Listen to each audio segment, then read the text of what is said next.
Chinese बहू। Chinese बहू हमारी याद तो है ना आपको? भूले तो नहीं ना? हाँ भाई, थोड़ी देर में ही सही, लेकिन चाइनीज बहू की कहानी आ ही गई। क्या हो रहा है ये देश में? चाइना ने तो आतंक ही मचा रखा है। अरे क्या हो गया? क्यों चाइना को कोसता रहता है? भूल मत, तेरी ससुराल चाइना की ही है। हाँ माँ, पर ये देखना, लड़ाई झगड़े, ये बीमारी, ऊपर से ये देश कितना चालाक है, अंदर न जाने क्या क्या करता रहता है। तभी अंदर से बहू की चिल्लाने की आवाज आती है। अरे क्या हो गया बहू, क्यों चिल्ला रही है? माँ जी, ये देखिए, ये रूस ने यूक्रेन की हालत क्या कर दी है। ऊपर से चाइना में 2 बड़ा लॉकडाउन लग गया है। माँ जी, अब क्या किया जाए? अरे तो तुम लोगों को क्या परेशानी हो रही है, मैं तो यही नहीं समझ पा रही हूँ। वो क्या है ना माँ, हम लोग चाइना जाने की सोच रहे थे, सांगसू के भाई की शादी है। तो क्या? अरे कौन सा उन लोगों के यहाँ भाई घोड़ी चढ़ता है जो बहन काजल लगाकर नेक लगी? माँ जी, उसकी आंखें बहुत छोटी छोटी है, उसमें या तो पुतली रह सकती है या काजल।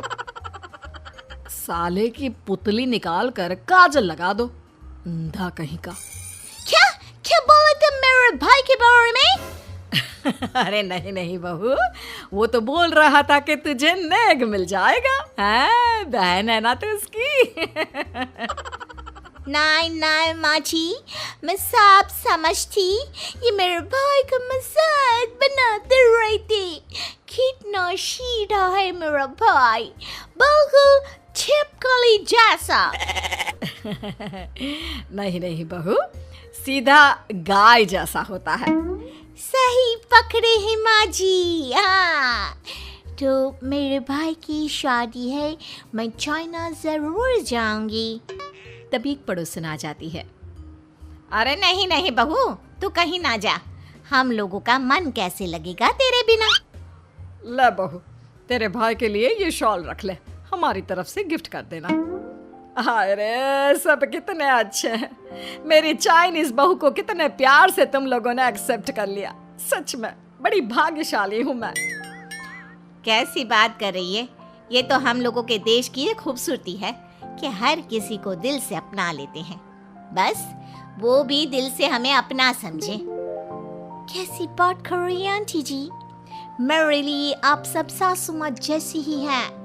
मुझे भारत बहुत अच्छा लगता है, ये सबसे अच्छा देश है, मेरा भारत महान। वैसे भी लड़के की शादी जहाँ होती है वो तो वहीं की हो जाती है ना। जीती रे बहू, सही बोल रही है। औरत तो होती ही पानी की तरह है, जो जहाँ जैसे रखे वैसी ही शेप ले लेती है। आंटी जी, ये थोड़ा सा ज्यादा हो गया, समझ नहीं आया। नो प्रॉब्लम, मैं चाय बना कर लाती हूँ। फिर क्या, वो दिन भी आ जाता है जब बेटे बहू को चाइना जाना पड़ता है। वहाँ जाकर बहू का भाई कहता है, मेरे बहन आ गए, मेरी बहन आ गए।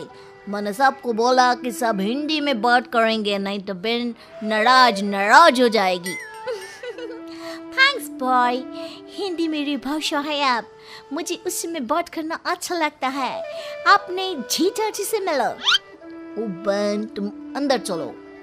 सभी बहू को अंदर लेकर चले जाते हैं, लेकिन सांगसू का पति, वो तो बेचारा चाइना के ससुराल के आंगन में अकेला खड़ा रहता है। काफी देर तक जब कोई उसे नहीं पूछता तो वो माँ को घर पर फोन करता है। हाँ बेटा, पहुँच गए ना कुशल मंगल? हाँ माँ, लेकिन सांगसू पता नहीं कहाँ है, वो तो अंदर गई है, तब से बाहर आई ही नहीं। अरे कैसी बात कर रहा है? तो तू अंदर चला जा, तू बाहर क्यों है? अरे दामाद है तू वहाँ का, उन लोगों ने तुझे बिठाया, चाय पानी कुछ नहीं पूछा? नहीं ना माँ। तभी सामने से सांगसू आती है। क्यों आप अभी तक तैयार नहीं हुए? और ये बैग लेकर क्यों कमरे से बाहर आए? इसे वहीं रख देते। कमरा? कौन सा कमरा? अरे कैसी बात कर रही हो? जब से तुम अंदर गई हो मैं बाहर ही तो खड़ा हूँ। बहू को बहुत हैरानी होती है और गुस्सा भी आता है। तभी उसका भाई और माँ आ जाते हैं। और सांगसू, अंदर खाना लग गया है। पहले ये बताओ कि मेरे पति को किसी ने खाना या पानी क्यों नहीं पूछा? वो भारत से ससुराल पहली बार आया है, वो भी मेरे कहने पर। उनकी इज्जत क्यों नहीं की? देख बेटी, तूने जबरदस्ती जिद में शादी की थी तो हम लोगों ने कर दी, लेकिन अब तुम ये सोचो, पूरी चाइना में मैं इस इंडियन को अपना दामाद बताऊं? So sorry. हाँ संगसू, और तुम भी चुप रहना, नहीं तो वो लोग मेरी शादी तोड़ देंगे। ओह, ऐसी बात है। कोई बात नहीं, मैं बाहर होटल में रह लेता हूँ, तुम वही करो जो ये लोग चाहते हैं। कैसी बात कर रहे हो? शादी के बाद पति जैसा भी हो, जो भी हो, पति होता है। वैसे भी तुम्हारे पूरे परिवार ने, सबने बिना सोचे मेरा साथ दिया, मुझे एक्सेप्ट किया, प्यार किया। मैं अपने देश में आपको अकेला कैसे छोड़ सकती हूँ? ये हिंदी फिल्म का ड्रामा बंद करो, मैं अब ये बर्दाश्त नहीं करूँगी। चुपचाप अंदर चलो, नहीं तो ये शादी वादी यहीं खत्म करके इसे अकेले ही इंडिया जाना पड़ेगा। कैसी बात कर रही हो माँ? ये मेरे पति हैं। है नहीं था, हम लोगों ने यहाँ वकील को बुला लिया है, जिसके बाद अब तेरा तलाक करा के हम यहाँ के चाइनीज लड़के से तेरी शादी करा देंगे। अरे कैसी बात कर रहे हो? हम तो यहाँ तुम्हारी शादी के लिए आए थे। नहीं नहीं, मैं सांगसू के बिना नहीं रह सकता हूँ। हाई वोल्टेज ड्रामा होने के बाद से ही सारा माहौल खराब हो जाता है कि तभी एक लड़की आती है।